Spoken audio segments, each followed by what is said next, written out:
श्रीराम समर्थ. सुप्रभातम. हिंदू जागृती न्यास आणि श्री घंटाळी मंदिर संस्थांच्या प्रभाते मनी या कार्यक्रमात अमृतापाध्येचा सस्नेह नमस्कार. श्री ब्रह्मचैतन्य महाराज गोंदवलेकर प्रवचने 18 सप्टेंबर. गोंदवल्याच्या रामाचे वैशिष्ट्य. प्रत्येकाने गोंदवल्याच्या रामाचे एकदा तरी दर्शन घ्यावे असे मला फार वाटते. या रामाचे वैशिष्ट्य असे आहे की त्याच्या पुढे उभे राहिले म्हणजे आपल्या अवगुणांची तो जाणीव करून देतो. हेच काम विशेष महत्त्वाचे आहे, कारण दोषांची जाणीव झाली तरच मनुष्य त्यातून सुटण्याच्या प्रयत्नाला लागेल. आपल्याला एखादा रोग झाला आहे असे समजले तरच मनुष्य त्यातून मोकळा होण्याच्या प्रयत्नाला लागेल. तसे दोषांची जाणीव झाली तरच मनुष्य त्यातून सुटण्यासाठी रामाची प्रार्थना करून त्याला शरण जाईल. शरणागतावर कृपा करणे हे रामाचे ब्रीदच असल्यामुळे तो त्याला त्यातून सोडवेलच आणि त्याचे काम होऊन जाईल. चांगला वैद्य कोण? तर जो रोग्याला भूक उत्पन्न होईल असे औषध देऊन नंतर त्याला भरपूर खायला देतो आणि ते पचेल असे औषध देऊन त्याला निरोगी आणि सशक्त बनवतो. तो तसाच माझा राम आहे. म्हणून प्रत्येकाने त्याला एकवार तरी पाहावे असे मला मनापासून वाटते. मंदिरामध्ये मुक्तद्वार असावे, पण ते कुणाला? तर फक्त भगवंताच्या उपासकाला.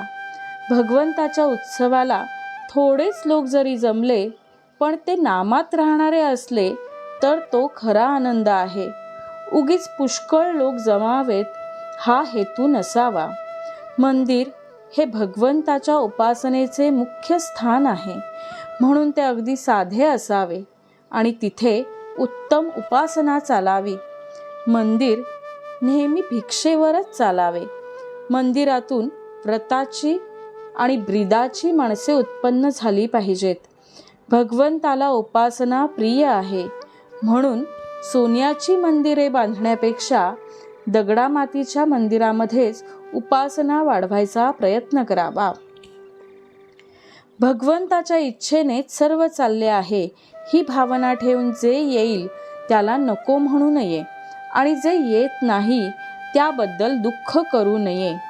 आपल्याला भगवंताचा विसर पडला आहे. त्याचे स्मरण होण्यासाठी आणि ते सतत टिकण्यासाठी भगवंताचे उत्सव करणे जरुरी आहे. एखाद्या माणसाला पुष्कळ नाती असून तो जसा वेगळा राहू शकतो त्याप्रमाणे भगवंत सगळ्या ठिकाणी राहूनही आपल्या हृदयात राहू शकतो.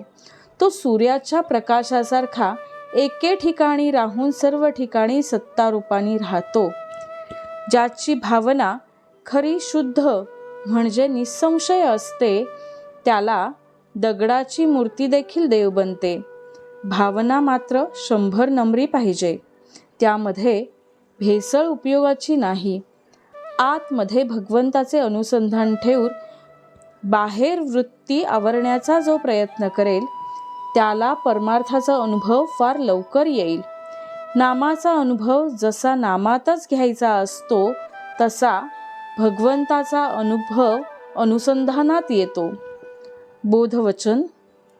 उपासक देहाला विसरला की उपास्य मूर्तीमध्ये त्याला जिवंतपणा अनुभवाला येऊ लागेल.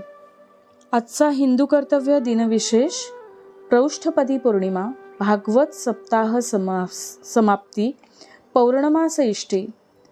भागवत सप्ताहाची समाप्ती या पौर्णिमेला होते. याच दिवशी महालय अर्थात पितृपक्ष सुरू होतो. पहिले प्रतिपदा श्राद्ध या दिवशी आहे.